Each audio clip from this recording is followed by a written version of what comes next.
नमस्कार, मैं श्यामगिरी। आप देख रहे हैं टीएफडी इंडिया न्यूज 24। टीएफडी इंडिया न्यूज 24 में आप सभी दर्शकों का स्वागत है। मोदी मौन है। मोदी जी हमारे देश के प्रधानमंत्री मौन है। कहां है भारत? मोदी मौन, कहां है भारत? ईरान इजराइल के जंग में पूरी दुनिया के बयान आ रहे हैं। किसी को समर्थन दे रहे हैं, किसी को नहीं दे रहे हैं, लेकिन मोदी जी मौन है। हमारा देश कहां खड़ा है, इस जंग में किस तरफ है?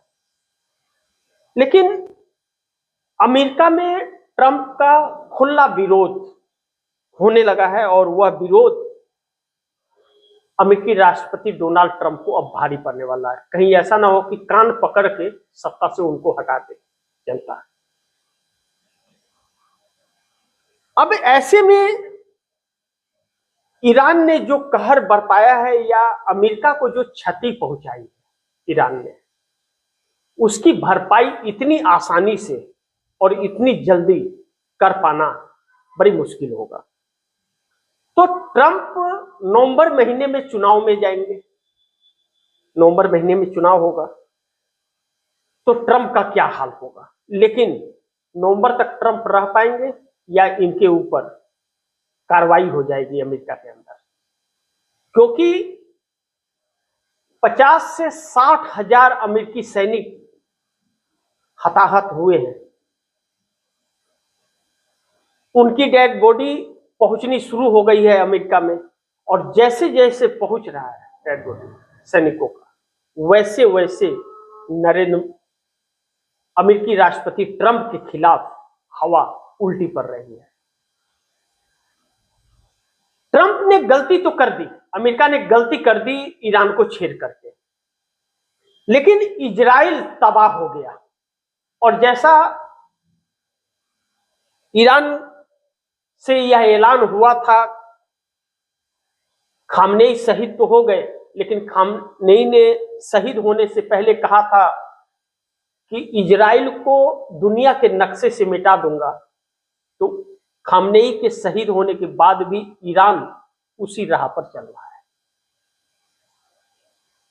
यह इजराइल ने या अमेरिका ने सपने में नहीं सोचा था। सोचिए कि 17 देश एक साथ और ईरान अकेला।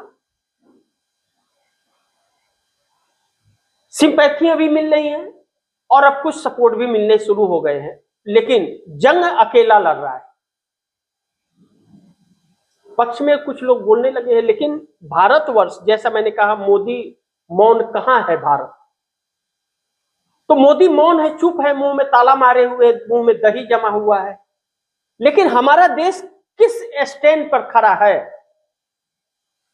और यह जंग थर्ड वर्ल्ड वॉर की तरफ जा रही है और विश्व का सबसे ज्यादा आबादी वाला देश चुप बैठा है।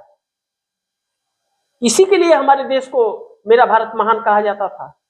हमारे देश का नाम और संस्कार पूरे विश्व में गूंजते थे, लेकिन नरेंद्र मोदी ने सब धराशायी कर दिया। ऐसे में हमारे देश में इंडिया गठबंधन जो है मुख्य विपक्षी, क्या पलट देगा सरकार? इंडिया सरकार पलट देगा क्या? ऐसा प्रधानमंत्री इस देश को चाहिए, ऐसी सरकार चाहिए जो कोई स्टैंड न ले सके और देश को बर्बाद कर दे। ईरान इजराइल की जंग में हमारा देश तबाह हो रहा है, क्योंकि हमारी आर्थिक परिस्थितियां तो बेकार हैं ही। इस सरकार ने विश्व की अर्थव्यवस्था बनाते बनाते कंगाल बना दिया है और कर्जखोर बन गई है, कर्ज के ढेर पर बैठी हुई है। लेकिन कर्ज के ढेर पर बैठ करके भी यह सरकार जिस तरह से बर्बादी के कगार पर और ढकेल रही है, और रुपया 92 को पार कर दिया, और महंगाई और बढ़ेगी, बेरोजगारी पहले से करके रखी है। इसका गुनाहगार कौन? और इजराइल जाना नरेंद्र मोदी का, और इजराइल को सपोर्ट करना भारी पड़ गया। नरेंद्र मोदी ट्रंप के डर से कुछ बोल नहीं पा रहे हैं, और ईरान तबाही मचा रखा है। भारत के शिप भी रुक गए, भारत भी सामान भी नहीं आ पा रहा है ईरान के समुद्री इलाके के जरिए, उसने समुद्री रास्ते रोक दिए। अब ऐसे में इंडिया के ऐसी सरकार पलट देगा या नहीं देगा यह वक्त बताएगा, लेकिन ईरान इजराइल और अमेरिका के जाल में तो मोदी फंस गए हैं, तभी ईरान से किनारा कर लिया है। और अब नीतीश नायडू के ऊपर प्रेशर आएगा कि वह इस देश के नेता हैं या इस देश को गुलाम बनाने के नेता हैं, क्योंकि यह दो शख्स इस सरकार को जो बनाए रखे हैं, यह दो शख्स इस देश के सबसे बड़े दुश्मन हैं। कि देश त्राहिमाम कर रहा है और ऐसी सरकार को जो कुछ कर नहीं सकती है उसे बनाए रखा है। लेकिन ऐसे में हालात और परिस्थितियां जो लगातार बढ़ रही हैं, एक अलग दिशा करवट लेती हुई नजर आ रही हैं। ईरान जिस तरह से कहर बरपा रहा है, आप दर्शकों को कुछ खबरें मैं बता दूं जो आधिकारिक रूप से इस वक्त आ रहा है, जो बड़ी चौंकाने वाली है।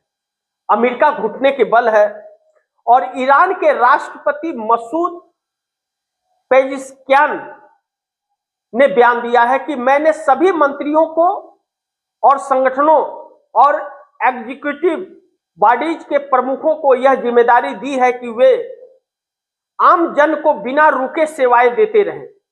जब तक हम पर थोपा हुआ युद्ध खत्म नहीं होता, तब तक यह काम उन्हें अपने कर्तव्यों के अनुसार पूरी अथॉरिटी और स्पेशल प्लानिंग के साथ करना है। यानी कि ईरान के राष्ट्रपति को अपने देश की जनता की चिंता फर्स्ट,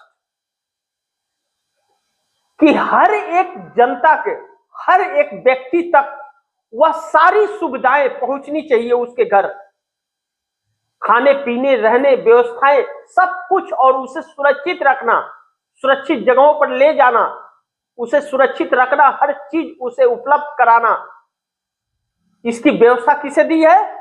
ईरान के राष्ट्रपति ने कहा है कि सभी मंत्रियों को, संगठनों को और एग्जीक्यूटिव बॉडीज के प्रमुखों को यह जिम्मेदारी दी है। आम जन को बिना रुके, जब तक यह अमेरिका द्वारा थोपा गया जंग चल रहा है, जब तक समाप्त न हो जाए, उनकी जिम्मेदारी है कि वह एक एक व्यक्ति को हर सुविधा उपलब्ध कराए। यह राष्ट्रपति का फैसला है। क्या हमारे देश के राष्ट्रपति और या हमारे देश के प्रधानमंत्री ने ऐसा पाकिस्तान के साथ ऑपरेशन सिंदूर चल रहा था तो बोला था क्या एक बार भी? या चिंता जताई थी क्या ऑपरेशन सिंदूर के तहत जम्मू कश्मीर, गुजरात या बाकी जगहों पर जो क्षति पहुंची, क्या उसकी भरपाई की, उन लोगों की देखरेख की? हमारे देश की सरकार ने लूट खसोट मचाने के लिए पहुंच जाती है, उद्योगपतियों से चंदा वसूली करने के लिए ब्यूरोक्रेसी को भेज देती है, किसी कंपनी को हड़पना हो तो कर लेती है, भ्रष्टाचार करना हो तो कर लेती, लेकिन जनता के प्रति जिम्मेदार यह व्यक्ति नहीं है और न तो यह सरकार है। और अब मुंह में ताला मार करके मौनी बाबा बन करके बैठे हुए हैं। देश कहां खड़ा है हमारा भारतवर्ष, इसका पता ही नहीं चल रहा है कुछ भी। अब इजराइल ने आगे, ईरान के राष्ट्रपति कहते हैं कि मैंने सभी मंत्रियों एग्जीक्यूटिव को देने के बाद में वो आगे कह रहे हैं कि हम अपनी संप्रभुता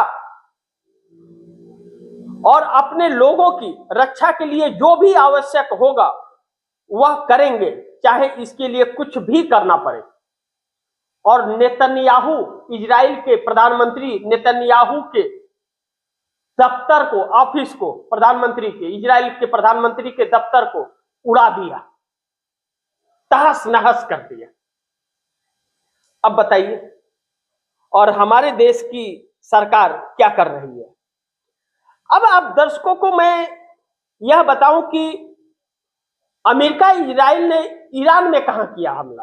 ईरान के किन किन जगहों में हमला किया, यह भी आप समझ लीजिए। पहले तबरीज, उर्मिया, कर्नशाह, कौम, इस्फहान, सिराज, तेहरान, खामनेई का परिसर, नर्म, 115 बच्चियों की हुई मौत, जाहेदान, चाबहार में अमेरिका इजराइल ने ईरान में यह कितने जगह पे किया, 10 जगहों पर। अब अमेरिकी सैन्य ठिकानों पर ईरान ने बम बरसाए, कहां, Israel, Kuwait, Bahrain, Qatar, UAE, Saudi Arab. अब और भी चौंकाने वाली खबर आप दर्शकों को बता दूं कि ईरान ने पश्चिम एशिया पर कहां बोला हमला, पश्चिम एशिया में कहां कहां हमला बोला, यह देख लीजिए। हाइफा में मिसाइल हमला किया, वेत सेमस में हमले किए, कुवैत 3 अमेरिकी सैनिकों की मौत, बहरीन अमेरिकी नौसैनिक बेस पर हमला कर दिया, अरामको पर हमला कर दिया, दुबई में होटल पर हमला कर दिया, हॉर्मुज में तेल टैंकर पर हमला कर दिया, Oman, UAE, Qatar, Jordan, Iraq, Syria, इन सब जगहों को तबाह करके रख दिया ईरान ने। अब महत्वपूर्ण बिंदु आप दर्शकों को बताऊं कि ईरान ने अमेरिका का लड़ाकू विमान मार गिराया, लड़ाकू विमान जो था अमेरिका का उसको मार गिराया ईरान ने, और F-15 जेट अमेरिका का सबसे शक्तिशाली, उसके ऊपर ईरान ने मिसाइल बरसा दिया। अब अमेरिकी गोला बारूद से जो 5वां बेड़ा, सबसे बड़ा बेड़ा, बड़ी ऐतिहासिक बेड़ा अमेरिका का है, 5वां बेड़ा उसको कहा जाता है जहाज, उसमें गोला बारूद मिसाइल सब कुछ था, उसके ऊपर से विमानें टेकअप लेती थी, फाइटर जेट, उसके अंदर 500 से 600 सैनिक भी थे, पायलट थे। उस जहाज को ही उड़ा दिया ईरान ने। तो जो मिसाइल गिराया ईरान ने, तो उसके अंदर, उस बेड़े के अंदर अमेरिका के भी गोला बारूद सब थे, और ऊपर से मिसाइल गिरा, तो मिसाइल तो फटा ही, नुकसान पहुंचाई, जो अमेरिका का गोला बारूद था वो पूरे जहाज को ही उड़ा दिया। तो ऐसे जगह पर ईरान ने निशाना बनाया। कहते हैं ना, हाथ बांध के आए हैं, बंद मुट्ठी आए हैं, खाली मुट्ठी जाएंगे। तो अब ट्रंप ईरान के सामने से हाथ फैला करके जाएंगे, सब लेकर के तामझाम तो आए थे, लेकिन यहीं पर गंवा करके जाएंगे। अब समुद्र में 5वां बेड़ा समुद्र में समाधि ले लिया। अब ऐसे में ईरान ने जो तबाही मचा रखी है अमेरिका और इजराइल का, तो अमेरिका और इजराइल को ही उसने नहीं निशाना बनाया, उसने दुबई को बना दिया, कुवैत को बना दिया, कतर को बना दिया, सऊदी को बना दिया, सबको बर्बाद कर दिया, जैसा मैंने आप दर्शकों को बताया। अब कई देशों के लोग कहां कहां कितने लोग फंसे, यह देख लीजिए। हमारा भारत कहां है, हमारा भारत क्या कर रहा है उसमें। अब लेबनान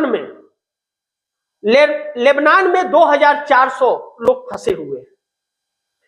इजराइल में 1,23,000 लोग फंसे हुए हैं। इराक में 17,100 लोग फंसे हुए हैं। जॉर्डन के अंदर 17,500 लोग फंसे हुए हैं। कुवैत में 10,100 फंसे हुए हैं। माफ कीजिएगा, कुवैत में 10,10,000 फंसे हुए हैं। ईरान में 10,760 लोग फंसे हुए हैं। बहरीन में 3,47,000 लोग फंसे हुए हैं। कतर के अंदर 8,30,000 लोग फंसे हैं। सऊदी में 27,50,000 लोग फंसे हैं। यूएई में 39 लाख लोग फंसे हैं, ओमान में 6,62,000 लोग फंसे हैं, यमन में 1,120 लोग फंसे हैं। यह तो उन लोगों की संख्या है जो दूसरे देश के लोग फंसे हुए हैं। हमारा भारत अपने लोगों को बचाने के लिए क्या किया? हमारे देश की सरकार क्या की? अभी तक इसका कोई जवाब नहीं है।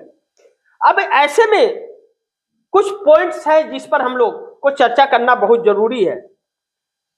नंबर 1, मोदी क्यों मौन है? मोदी क्यों मौन हो गए ईरान इजराइल के वार पर? अमेरिका की तो लंका लगा दिया ईरान ने। मोदी का इजराइल अमेरिका की दोस्ती महंगी पड़ गई। ईरान ने अमेरिका को बर्बाद कर दिया। अब इन चीजों को लेकर के समझना यह बहुत जरूरी है कि जैसा मैंने कहा कि मोदी क्यों मौन है हो गए ईरान इजराइल की वार में। अब यह जो जंग चल रहा था, मोदी को स्टैंड लेना था। आप इजराइल के साथ हो, खुलेआम रहो, आप इजराइल के साथ ही रहो, खुलेआम बोलो तो आप इजराइल के साथ हो। आप अमेरिका के साथ हो, खुल के बोलो तो मुंह में दही जम गया है। ईरान जो बरसों का दोस्त है हमारा, तो चूंकि मोदी जी की समस्या और प्रॉब्लम यह है कि मोदी जी को समझ नहीं आ रहा है कि वह क्या करे ना करे। कह रहे हैं कि जो उचित समझो करो, जैसे नरवरे को बोले थे वैसे ही भगवान भरत से छोड़ दिए है कि जो उचित समझो हे प्रभु वही करो। अरे कमाल है, 144 करोड़ लोगों ने महामानव को प्रधानमंत्री चुना है, तो उनका कुछ फर्ज है या नहीं, या सिर्फ खाने के लिए मशरूम आए हैं और कर्ज लादने के लिए आए हैं देश में, न कुछ करनी धरनी भी है।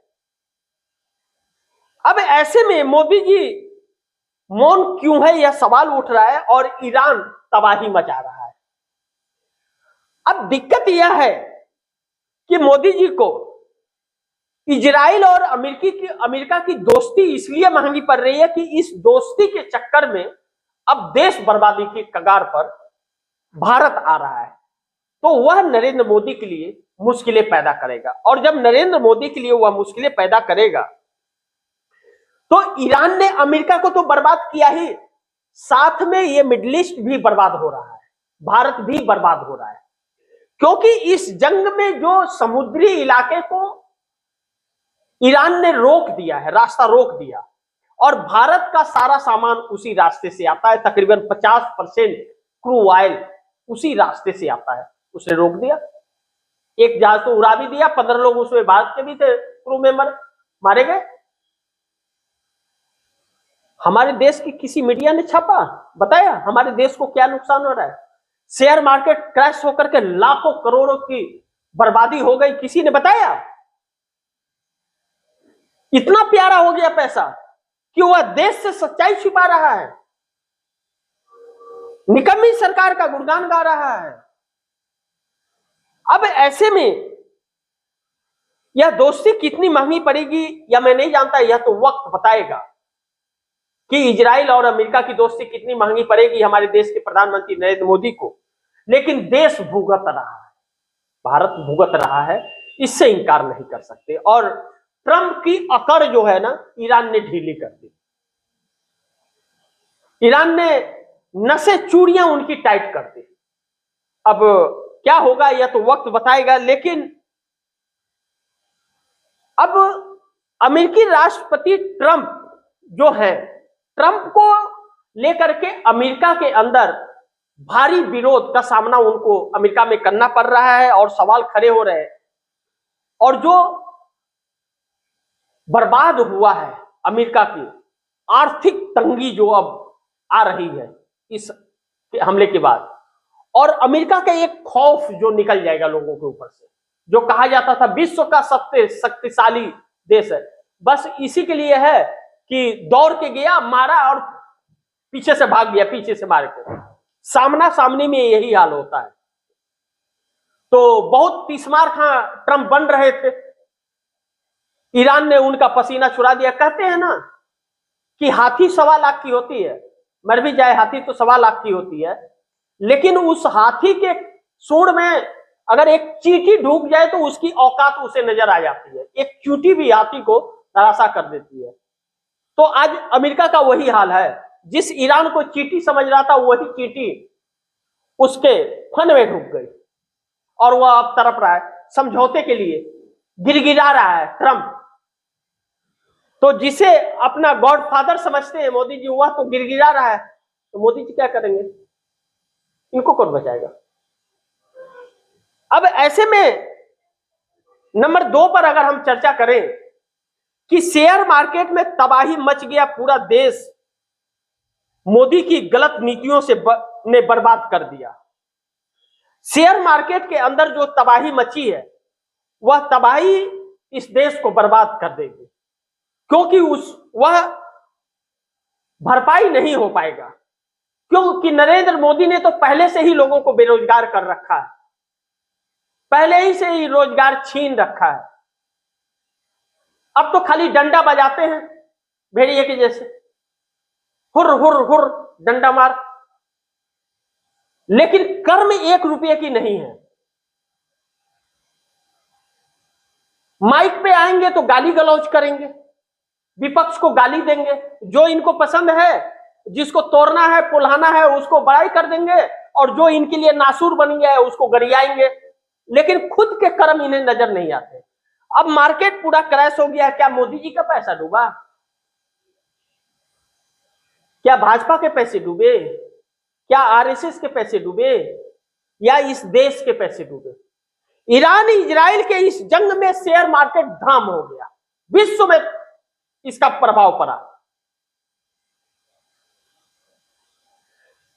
शुरू से नरेंद्र मोदी की गलत नीतियां रही। इस व्यक्ति की ना सोच है, ना समझ है, ना कुछ है, ना सरकार चलाने का इल्म है, बस एक तानाशाही और शानो शौकत। कैमरे के सामने कोई आ ना जाए, कैमरा का फोकस रहना चाहिए, सामने कोई आए तो बांह पकड़ के पीछे ठेल देंगे, चल कैमरे में मैं आऊंगा। और एक पान दुकान को भी हरी झंडी दिखानी है तो मोदी जी पहुंच जाएंगे, देश जाए भाड़ में। वैसे ही इजराइल चले गए, जंग छीनने वाला है, इजराइल चले गए, तो भाई इजराइल जाएंगे नहीं, उसे समर्थन नहीं देंगे तो वो कैसे करेगा? तो गए, समर्थन दिए, आए और ठोक दिया, और उसकी कीमत अब दुनिया चुका रही है। 17 देश एक साथ हैं और ईरान ने उसे पसीना पसीना कर दिया, बर्बाद कर रहा है। छोटा सा देश है, बर्बाद कर रहा है। अब कहें कि पप्पा बचा लो, मेरा देश बर्बाद हो रहा है, लोग कान पकड़ के ढकेल देंगे हमें, कहें। और वह अंधभक्त भी नजर नहीं आ रहे जो हवन करते थे कि अब की बार ट्रंप सरकार, तो वो नजर नहीं आएंगे।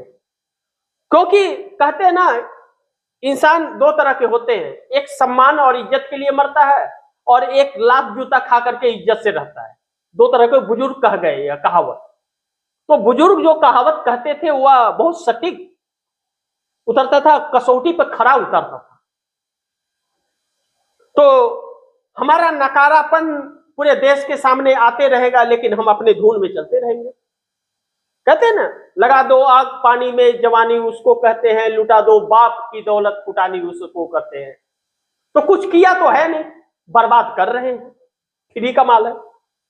लेकिन हम अगर नंबर 3 पर बात करें, मोदी नीतीश नायडू इस देश के सबसे बड़े दुश्मन, एक डरपोक प्रधानमंत्री चुन लिया देश ने। नीतीश नायडू ने यह जानते हुए भी कि यह सरकार किसी काम की नहीं है और देश के लिए घातक है, उन्होंने समर्थन दिया। और सच्चाई सामने आने के बाद भी उन लोगों ने मुंह पर चुप्पी मार ली, इस देश की समस्याओं को नजरअंदाज किया, खुद की सत्ता के लिए, चंद पैसों के लिए। अब ऐसे में जो महत्वपूर्ण बिंदु है वह बड़ी चौंका रहा है। चौंका इस कदर भी रहा है कि जो सरकार फैसले नहीं ले सकती और देश के नीतियों को बर्बाद कर रही है, उसको गलत तरीके से इस्तेमाल कर रही है, देश की इज्जत को मिट्टी में मिला रही हो, जो देश संवैधानिक देश है, लोकतांत्रिक देश है, उसके लोकतांत्रिक ढांचे को नुकसान पहुंच रहा हो, उसका अपमान हो रहा हो, उसे क्यों गद्दी पर बैठा के रखा है? क्या नरेंद्र मोदी के पहले देश नहीं चल रहा था क्या? नरेंद्र मोदी ऊपर से टपके थे क्या? नरेंद्र मोदी ने इस देश को बनाया था क्या? आरएसएस ने इस देश को लोकतंत्र दिया था क्या? क्या इन्हीं संघियों ने इस देश को संविधान दिया था क्या? क्या इन लोगों ने इस देश के लिए कुछ किया है क्या? क्या नरेंद्र मोदी ने अपने वादे पूरा किया है क्या? क्या नरेंद्र मोदी ने किसी एक व्यक्ति के लिए रोजगार पैदा किया है क्या? लेकिन इस देश का रोजगार छीनने वाला प्रधानमंत्री कहे जाएंगे, इस देश को नर्क में डालने वाले प्रधानमंत्री कहे जाएंगे, इस देश को बर्बाद करने वाले प्रधानमंत्री कहे जाएंगे, डरपोक प्रधानमंत्री कहे जाएंगे, मौनी बाबा प्रधानमंत्री कहे जाएंगे, भ्रम में डालने वाले प्रधानमंत्री कहे जाएंगे, देश को गुमराह करने वाला प्रधानमंत्री कहे जाएंगे, विश्व में सबसे झूठा प्रधानमंत्री कहे जाएंगे, रोने वाला प्रधानमंत्री कहे जाएंगे। इसके अलावा कुछ काम किया? अच्छे दिन आएंगे, सबका साथ सबका विकास, बेटी बचाओ बेटी पढ़ाओ, और उन्हीं बेटियों को यह सर्वनाश करेंगे, उन्हीं बेटियों को एकदम दरिंदे की तरह नोचते हैं यह, और लूट खसोट की सरकार। 1,80,000 लघु उद्योग कंपनियां बंद कर दी, 7 सालों में 70 बार पेपर लीक करके बच्चों के भविष्य को बर्बाद कर दिया। विश्व की सबसे बड़ी पैसे वाली पार्टी बन गई 7 साल के अंदर। कहां से आए वो पैसे? क्या खेत बेच के लाए थे, या संघी और वाजपेयी? इस देश को लूट कर बने। लेकिन इस देश का कोई व्यक्ति करोड़पति बना क्या? जो लखपति था वह करोड़पति बन गया क्या? लखपति भिखारीपति बन गया। 5 किलो फ्री अनाज पर 80 करोड़ इस देश की जनता मोहताज हो गई। अच्छे दिन आ गए क्या? तो यह तो इस सरकार के हालात हैं। अब ऐसे में इंडिया गठबंधन की आंखें अभी भी नहीं खुली, और इन नेताओं की आंखें अगर अभी भी नहीं खुली, ऐसे में 4 नंबर जो बड़ी महत्वपूर्ण है कि नंबर 4 पर इंडिया गठबंधन की आंखें अभी भी नहीं खुली तो देश बर्बाद हो जाएगा, और ममता नीतीश नायडू को कभी यह देश माफ नहीं करेगा, क्योंकि इस सरकार को बनाए रखने में ममता बनर्जी का बहुत बड़ा हाथ रहा है। इंडिया गठबंधन एक ना हो, इसके लिए मोदी और अडानी ने ममता बनर्जी को हमेशा इंडिया गठबंधन से अलग रखा।